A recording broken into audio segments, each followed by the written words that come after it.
Hi, and welcome to Coffee with Claire. Have you ever had to process an insurance claim and were really nervous about getting your return back? Well, guess what? I'm going to introduce you to a public adjuster who can go in and be an advocate for you and help increase your claim in thousands of dollars. Stay tuned. Welcome back to Coffee with Claire. Today I have Benny Wright, who is the Regional Manager for Janssen Adjusters International. Welcome. Hey, thanks for having me. I appreciate it. We're so glad to have you. So a little bit about Benny before we get started. Benny is a licensed public adjuster in the states of Texas, Oklahoma, Tennessee, and Florida, and has worked previously as a sales liaison to corporate offices of Lowe's and Walmart. And Benny is also a professional bicycle motocross racer. So cool. Well, as a reminder, this is the second of a two-part series called What If? And this is walking all of us through a thought process most of us don't think about, which are which questions should we as consumers be asking to make sure that we're really covered on the things we think we have covered, and what peripheral resources are out there to help us navigate if disaster does strike. So that's what Benny's here today, is to help us kind of navigate through that part of the process. So to start off, Benny, what is a public insurance adjuster? A public insurance adjuster is a licensed, state licensed insurance adjuster that only works for the policyholder. So never for the carriers, only for the home or business owner. Okay. And what are the requirements to hold the title of public service adjuster?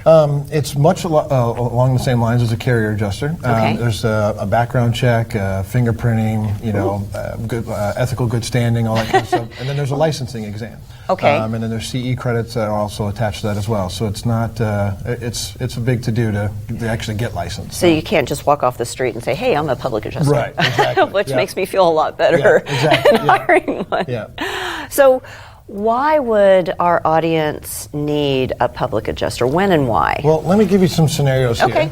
For starters, if you got up in the morning and you went to work and that's how you left your house, and you came home in the afternoon, and it looked like this. Ooh, that looks bad. That's a bad day. That would scare you. Yes. Another instance is, as we recently seen in the last year's Hurricane Harvey. This is similar here. We've got some wind and tornado issues. Living in North Texas, Oklahoma, you've got hail. So any one of those scenarios is where you'd want to enlist the assistance or at least the advice of a public insurance adjuster. Any one of those situations are scary enough as they are, and most people assume that, I've got the policy in place, I've got the 800 number, let me call in a claim, right, and go from there. And that's, I think everyone, that's what they believe they need to do. So when you, what would they, like, for you to step in, what would it have to be this big of a situation, or just any situation? Not at all. Anything to do with a home or a business. We don't do vehicles, but we do everything that's included in a home and a business.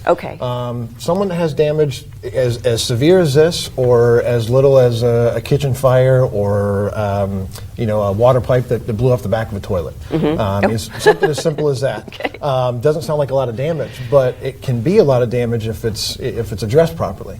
Water goes in a lot of places we don't see.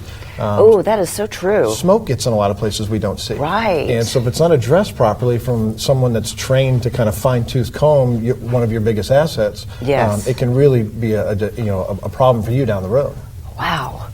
So in the previous segment, we did learn about risk versus named perils issues.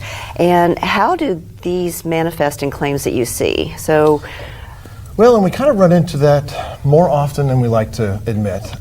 In the last segment, you interviewed John Allen.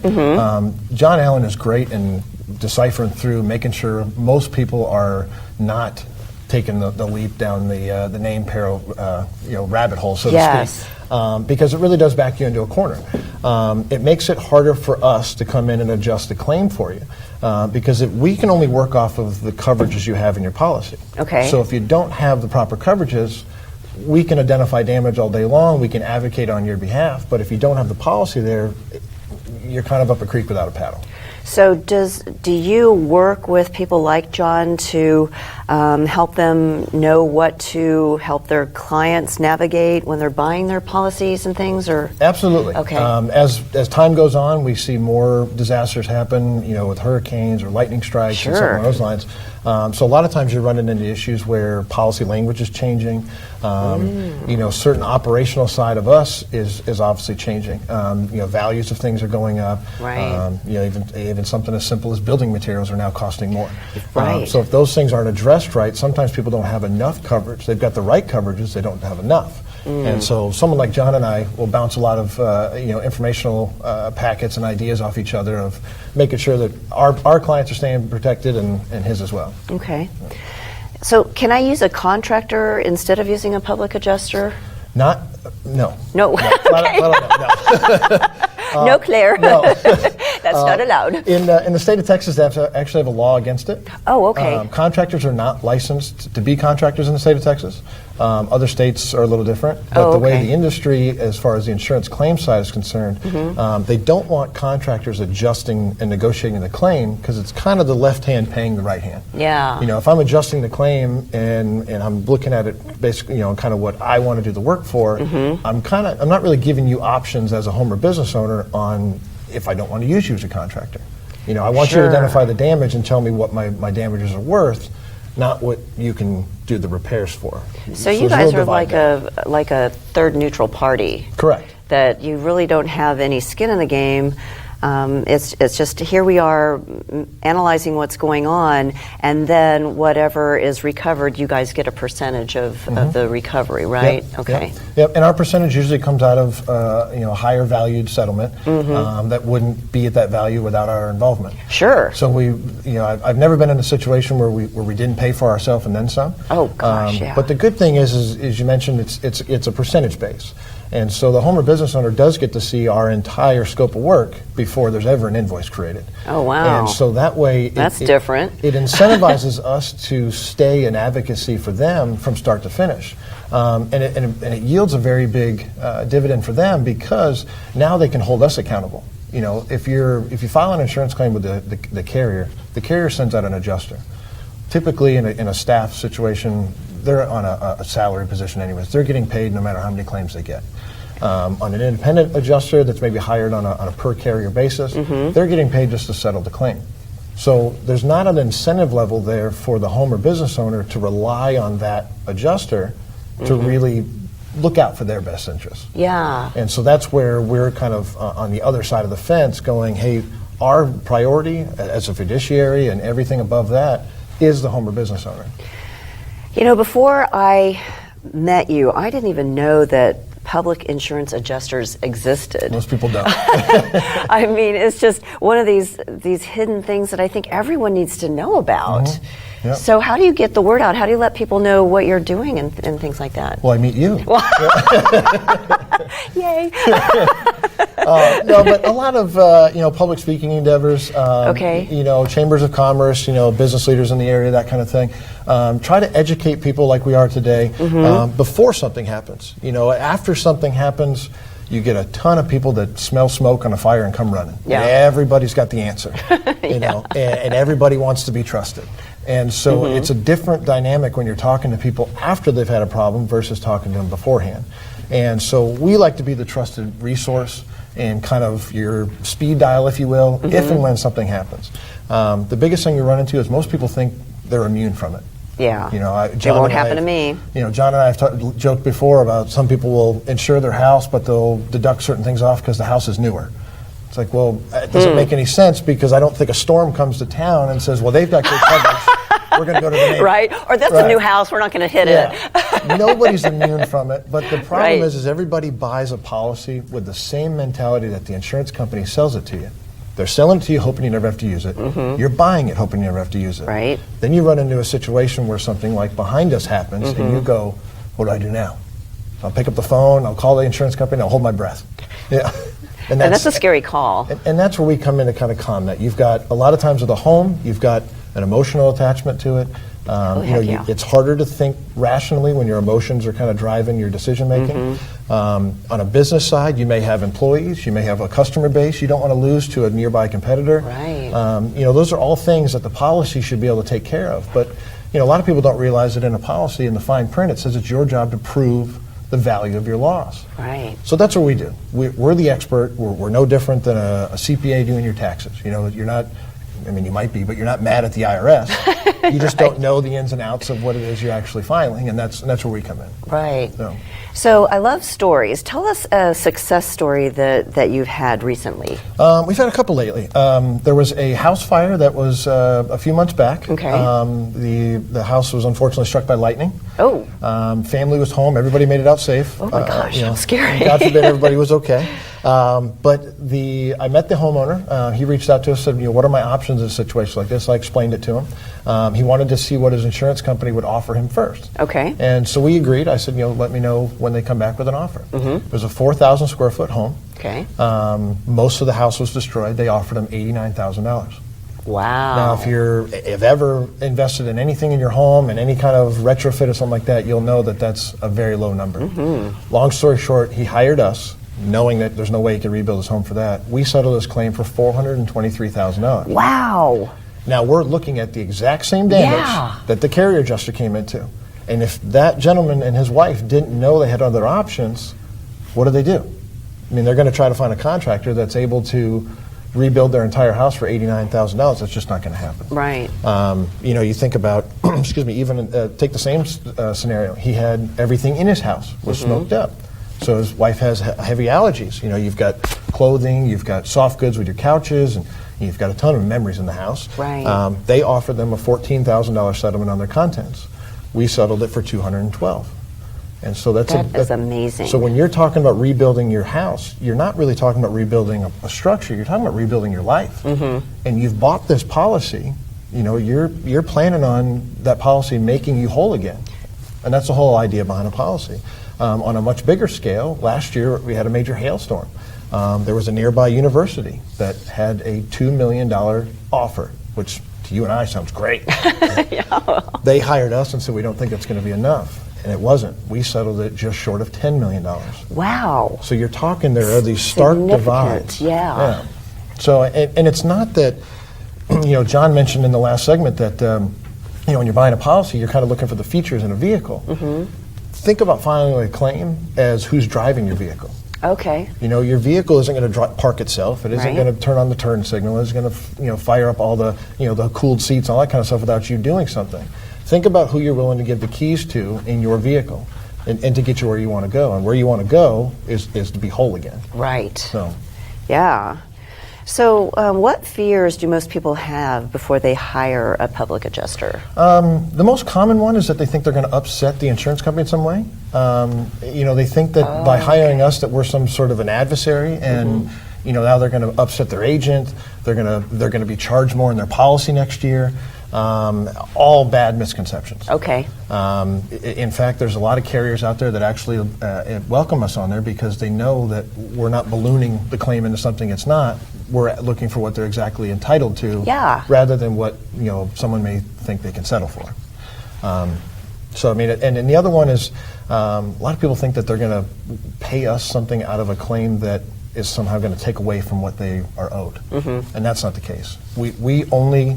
And we pride ourselves on this, as we only get involved in claims that we can add value to. I'll be the first one to tell you, if I don't think that my team and I can add value to your claim, we'll advise you, but we do not want you to hire us. Because we're not doing you a service at that point. That's awesome. It's just nice to know when you're in that kind of a stressful situation that somebody's got your back. Yeah, and someone can think with a level head.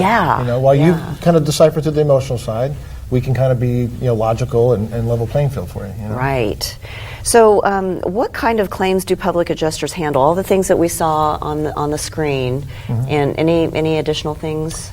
Typically everything first party. Okay. So if you're hit with fire, flood, hail, tornado, wind, you name it. Everything that affects you as a home or business owner, just not vehicles. So it seems like what you all provide is putting a disaster plan in place before you actually have a disaster.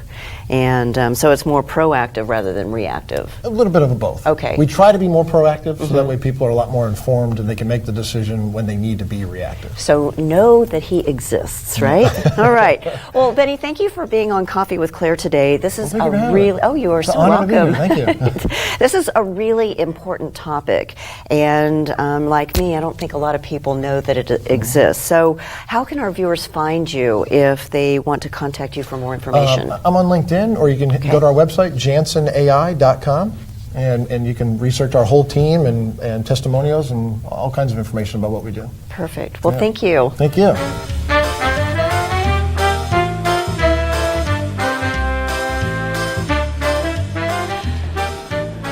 Hi, my name is Vaughn, and this is Claire, and you are watching Behind the Wall.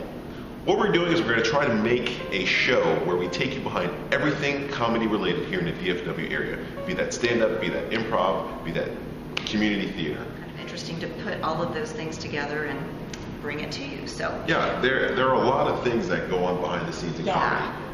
From the comedians on how they get the material written, to how the show gets produced, to how it's being marketed, to how those performers like doing improv, how they practice, and how that culture is. It's kind of going to be like almost like a reality show of everything comedy related. All the things you don't get to see when you're watching a show, we hope to be able to bring that to you so you can kind of see what's going on. It's really interesting, really cool stuff. yeah, Really cool stuff. and it's reality in that it's real. This is not scripted. This is gonna all be about. If you can't tell. You guys will hear a lot of Claire laughing throughout these episodes. Well, yeah. It'll almost be a trademark. And Vaughn, Yes. Daniel. I've been around for 15 years in comedy. I was in the corporate arena for about 25 years, and I actually got into improv because I wanted to spice up my training classes. And so I would go to this little, class on Tuesday night and Wednesday morning. I'd look at my curriculum and I'd put something in that I'd learned the night before, and it really caught on. And so I knew that I had something really special with the improv, and it is just a great way to live. It's a great way to through life. Improv for me is it's a way of life. I got into improv 18 years ago. I started doing stand-up comedy, and someone said, "Man, you should take an improv class because it'll help you with your stand-up." I took improv class and I was like, "Man, this is way better for me than stand-up." Stopped doing stand-up and kind of fell into improv and started doing it ever since. 15 years later, opened our own club called the Comedy Arena, and now I get to do improv every day for work. All of the behind the scenes. Roll the wall back. We'll see how the performers warm up, how they have practices. We'll meet with some stand-up comedians, how they write comedy and how they get booked, and basically every and anything comedy related, we're going to share with you guys. No secrets. Not even a little bit. So tune in. For more Behind the Wall.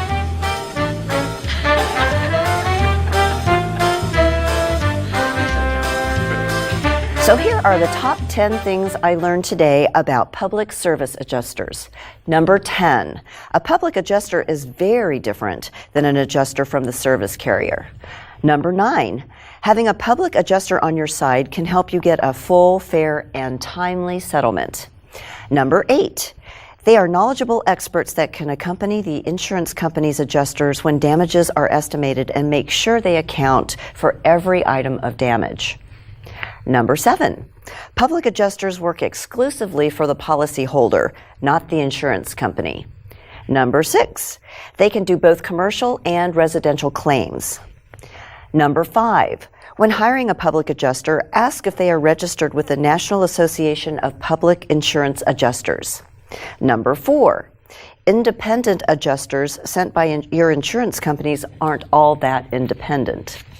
Number 3, the earlier a public adjuster is brought into the process, the better the opportunities are for helping you obtain a more favorable claim settlement. Number 2, service fees for public insurance adjusters vary by state, but usually represent a percentage of the settled claim. And number 1, most of the time, insurance companies do the right thing, but for those times they don't, you'd sure like to have a public adjuster there fighting for you.